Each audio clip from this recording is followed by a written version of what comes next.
going into this fight, I wanted to fight Oscar Duarte. And we was pushing for Oscar Duarte, but he had other plans, I guess.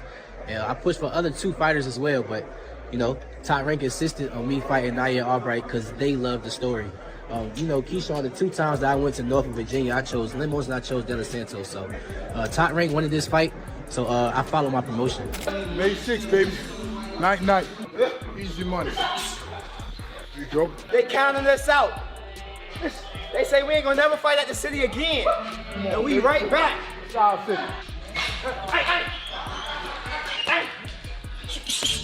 will stop him. Easy money. Easy. Amar Abdullah recognizes Keyshawn Davis as an exceptionally skilled and dangerous boxer with tremendous potential. He views Davis as a formidable opponent who could rise to become the world's premier fighter if he maintains his current momentum and development. We can talk about you all we want, but the one thing we can't deny is you're a bad motherfucker, dude. It's one thing you can't say about Keyshawn Davis is that he's not a bad motherfucker. Like, he's in arguments right now about possibly being the best fighter on the planet. That's up to him if he wants to stay that way. If he wants to stay that way, sky's the limit. Yeah. But it's true. You could say he's this. I don't say it. I don't want to get back to him and then, you know, us having to deal with him. But that's a bad dude right there. He's crazy too, so you got to be crazy to do this shit.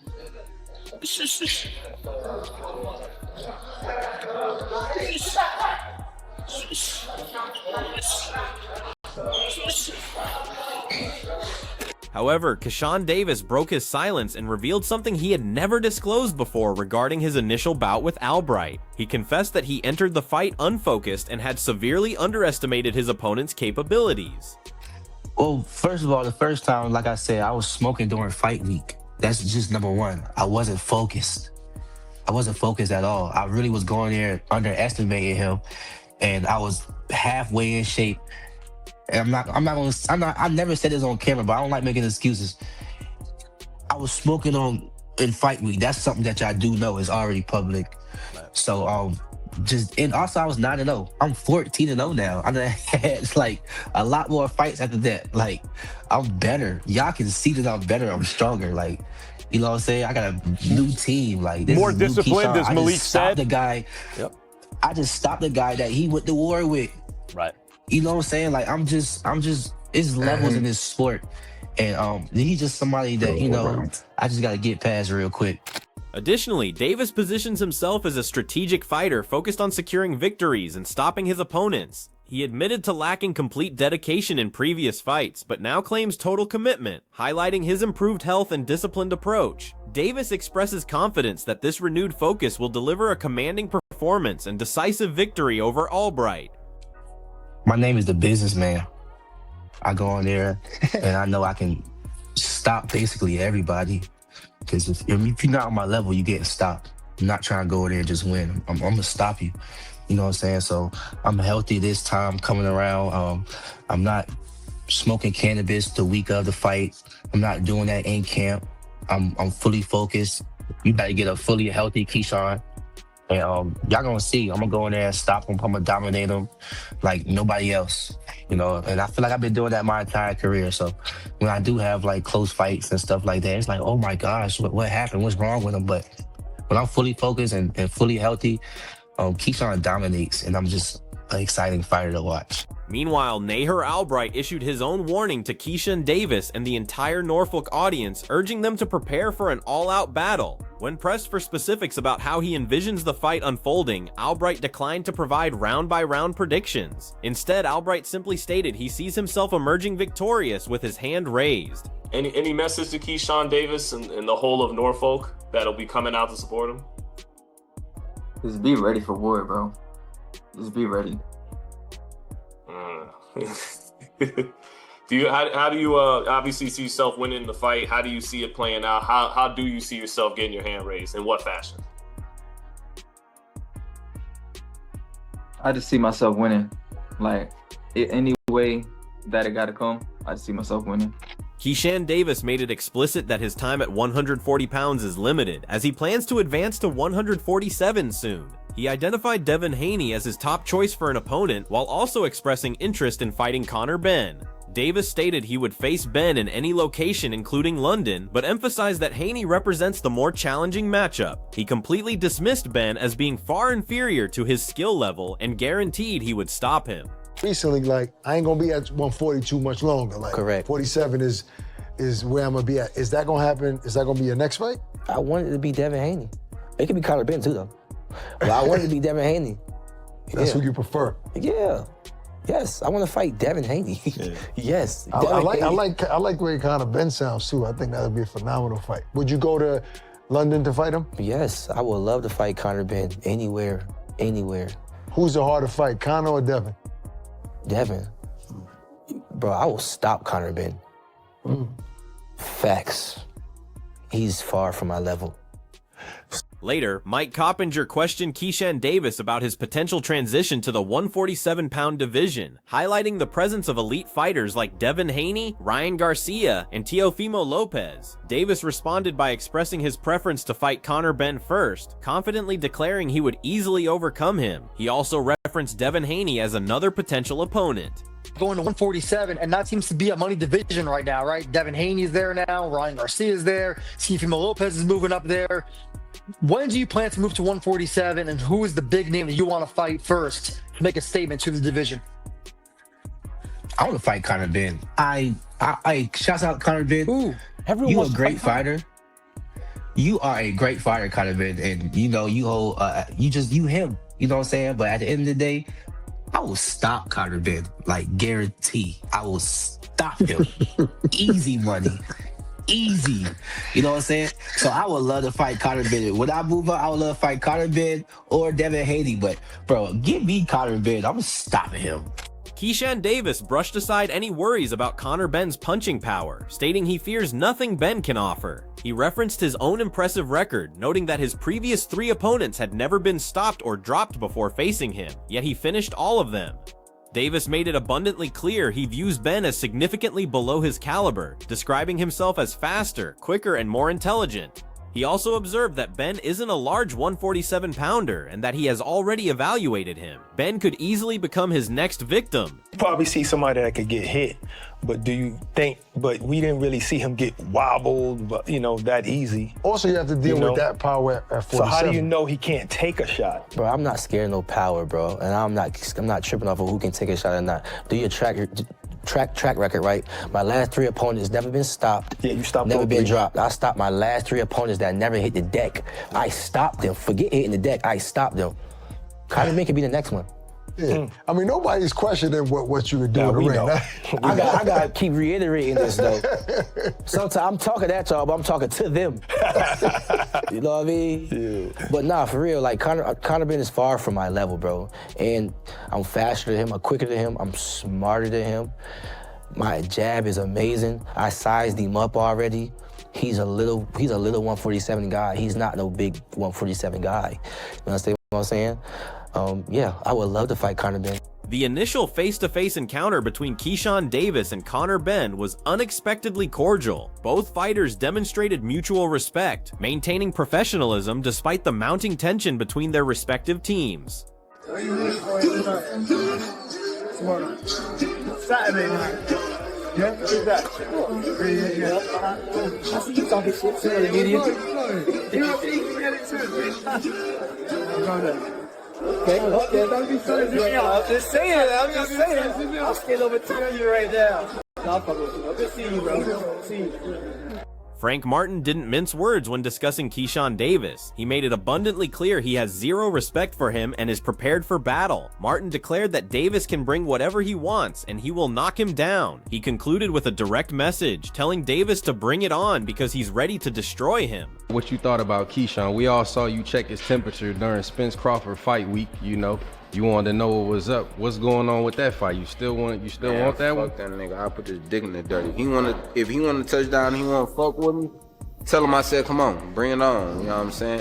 I got smoke, you know what I'm saying? I'll smoke his ass out. Keyshawn Davis delivered a direct warning to Nahir Albright following an intense training session. He cautioned Albright to prepare for the full 12 rounds because he is coming with serious intent. Davis emphasized that May 16 is his moment and Albright must be ready for warfare. Just got done working, man. Y'all see what's going on. DB3 in the building, man.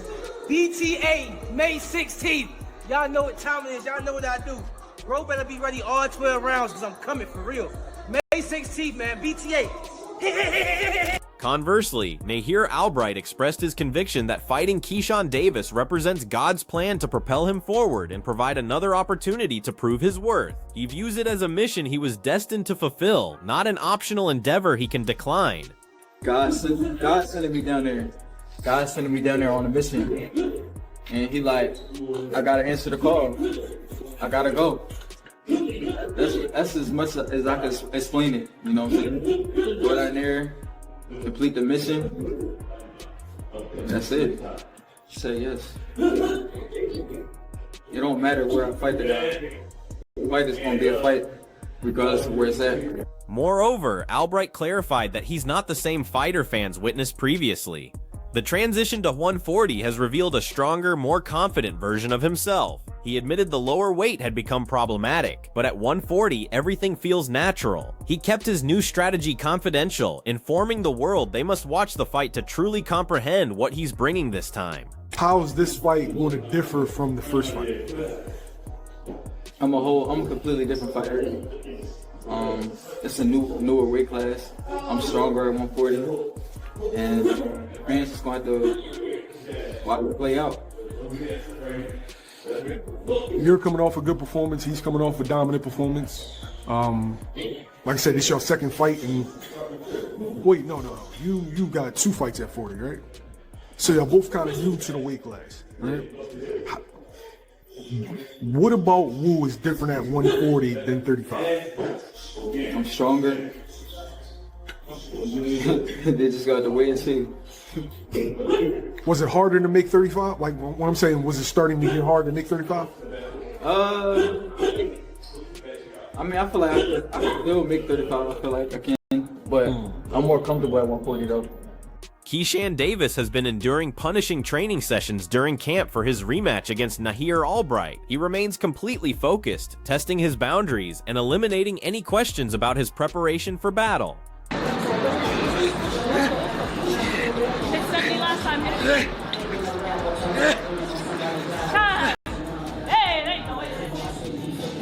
After defeating Keyshawn Davis 4 times as amateurs, including the 2020 Olympic final, Andy Cruz now playfully refers to him as his son. He suspects Davis is creating excuses to prevent a 5th encounter and confirms the opportunity remains available if Davis genuinely wants the fight.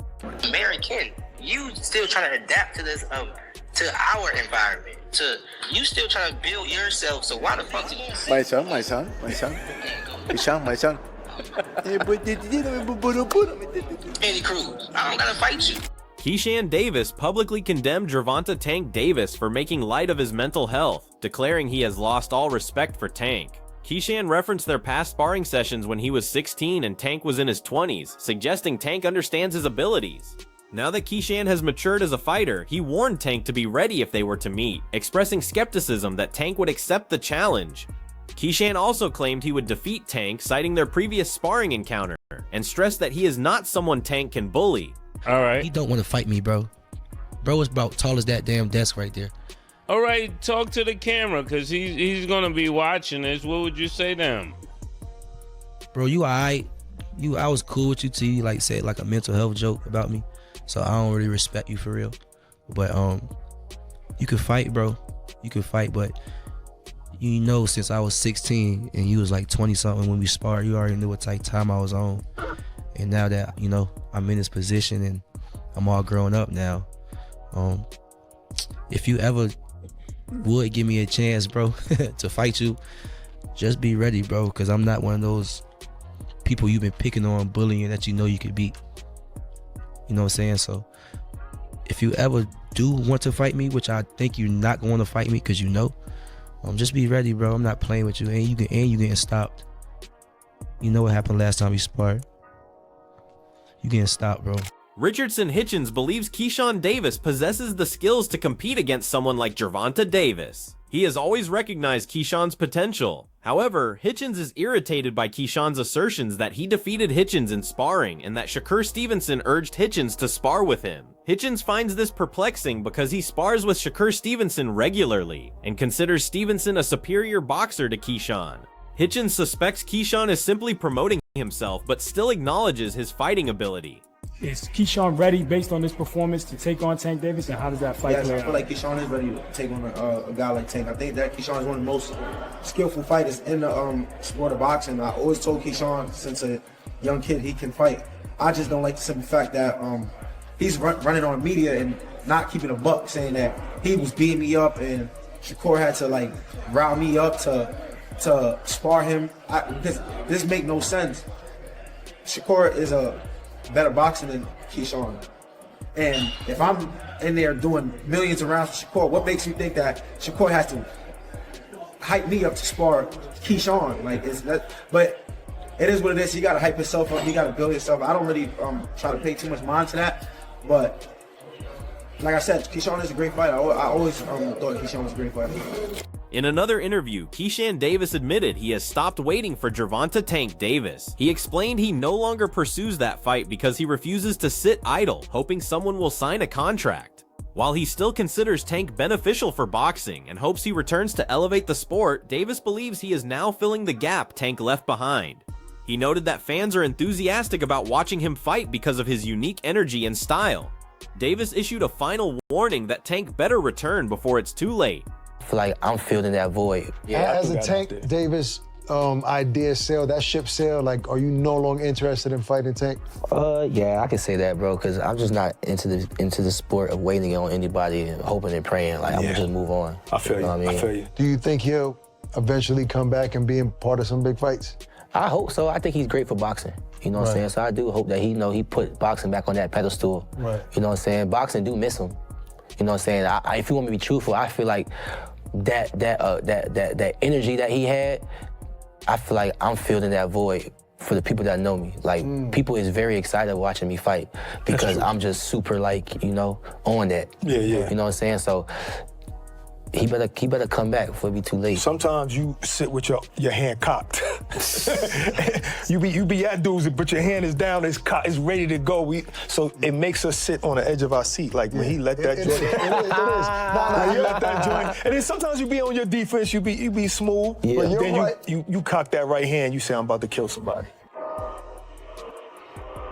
Keyshawn Davis and Abdullah Mason are also involved in an intense dispute. Davis is aggressively seeking a fight with Mason, accusing him of dodging the matchup. He dismisses Mason's concerns about their size difference and Davis's absence of a world title, arguing that fan recognition matters more. Davis also claims to have essentially handed Mason a belt and vows to take any future title Mason captures. Crying.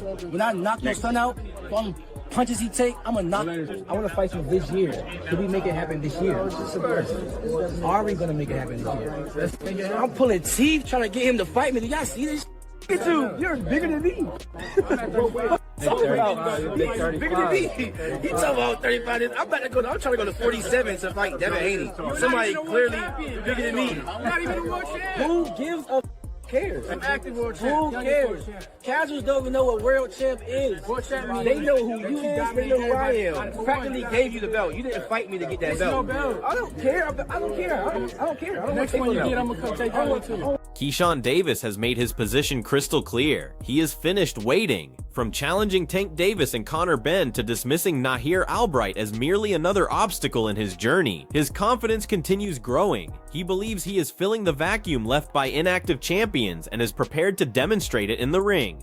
Whether it involves a rematch, a move to 147, or a personal vendetta against doubters, Davis welcomes all challenges. The only remaining question is who will actually accept his invitation to face him. If you found this analysis engaging, please like and subscribe. We'll continue providing updates on every development in Keyshawn Davis's career.